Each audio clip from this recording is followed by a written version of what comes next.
바로 시작하겠습니다. 먼저 알메러시티와 비테세의 경기를 분석해 보도록 하겠습니다. 알메러시티 네덜란드 1부 16위 승무패패패입니다. 지난 시즌 2부에서 보여준 중앙 장악력을 보여주지 못하고 있다는 것이 문제인데요. 같이 승격한 헤라클레스를 상대로 이 때문에 5골을 허용하고 졌을 정도입니다. 일단 이것이 문제가 되는 이유는 비테세가 주도권을 잡은 상황에서는 꽤 하위권 팀을 상대로 화력을 집중하면서 좋은 성적을 거둔 경우가 많았기 때문입니다. 비테세 네덜란드 1부 17위 패패패패승입니다. 앞서 언급한 것처럼 본인들이 주도권을 잡은 상황에서는 헤라클레스, 폴렌담, 네이메헌 같은 팀을 상대로 2골 이상을 넣어주는 모습이 있었습니다.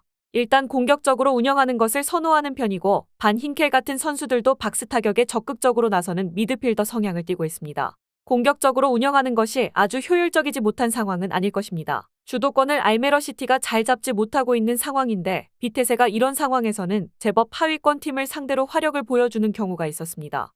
알메러시티가 킥앤러시로 한 방을 노리기에는 정교함이나 최근 보여주는 득점력 상황도 썩 좋지 못합니다. 비테세의 승리를 기대해보는 매치입니다.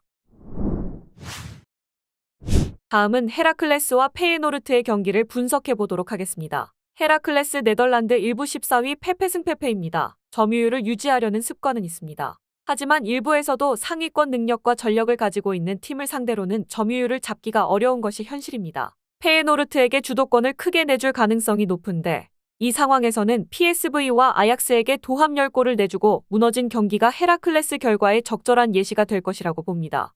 페예노르트 네덜란드 1부 2위 승패입니다. 일단 PSV가 너무 잘 나가고 있는 상황일 뿐 페예노르트의 상황도 아주 나쁘다고 보기는 어려운 상황이죠.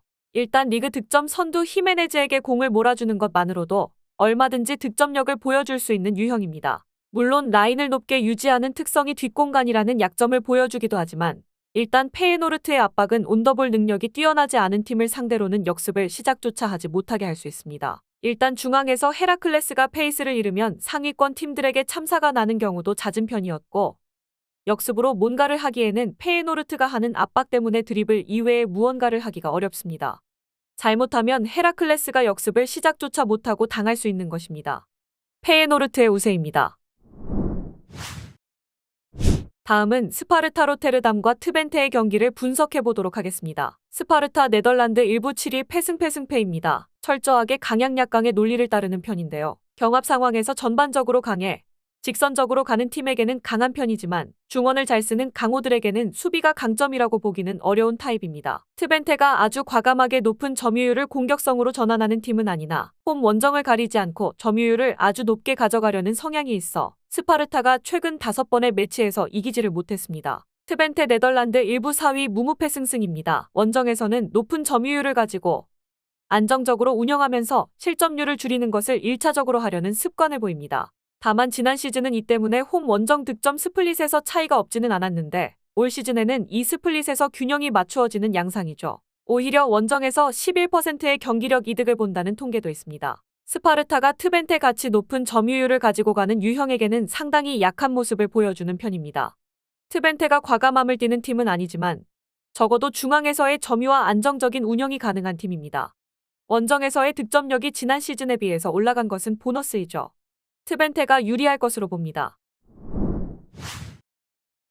다음은 FC 낭트와 브레스트의 경기를 분석해보도록 하겠습니다. 낭트 프랑스 1부 9위 패패무승패입니다. 낭트에는 모하메드 같은 박스 안에서의 결정력이 좋은 선수들이 있기는 합니다. 하지만 중앙부터 거칠게 몰아세우는 수비가 강한 유형을 상대로는 전진성을 잘 보여주는 유형은 아닙니다. 브레스트를 상대로는 최근에 좋은 전적을 보유하고 있기는 하지만 브레스트가 올 시즌에는 중하위권 상대로는 수비를 하는데 큰 문제가 없다는 점은 감안해야 할 것입니다. 브레스트 프랑스 1부 5위 패승승무승입니다. 카스티오의 빅찬스 메이킹과 결정력이 바탕이 되고 있습니다. 물론 카스티오가 막히면 브레스트도 득점력에서 기복을 좀 보이는 편이지만 전반적으로 올 시즌 잡을 수 있는 팀을 상대로 승점을 드롭하는 상황은 만들지 않고 있는 견고함이 장점이죠. 브레스트 압박에 대응이 가능한 상위 호환격 팀이 아니면 경기력에서의 기복이 아주 크지는 않을 것입니다. 다득점 여부에 대해서는 미지수로 보는 것이 옳으나 낭트의 박스 접근을 원천 차단할 수 있는 중원부터의 압박 능력이 상당히 좋습니다.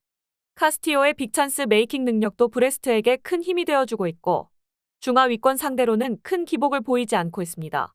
브레스트의 승리를 기대해봅니다.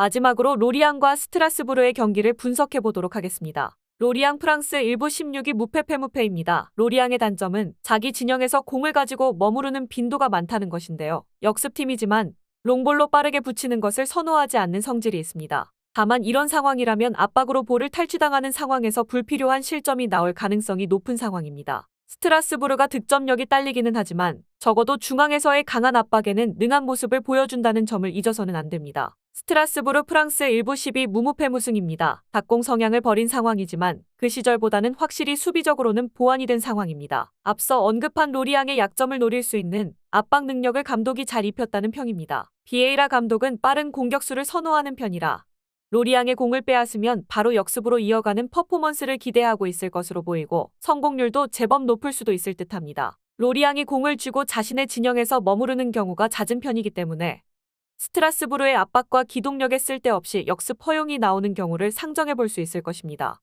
스트라스부르의 장점이 보완된 압박과 수비, 기동력이라는 점은 명백합니다.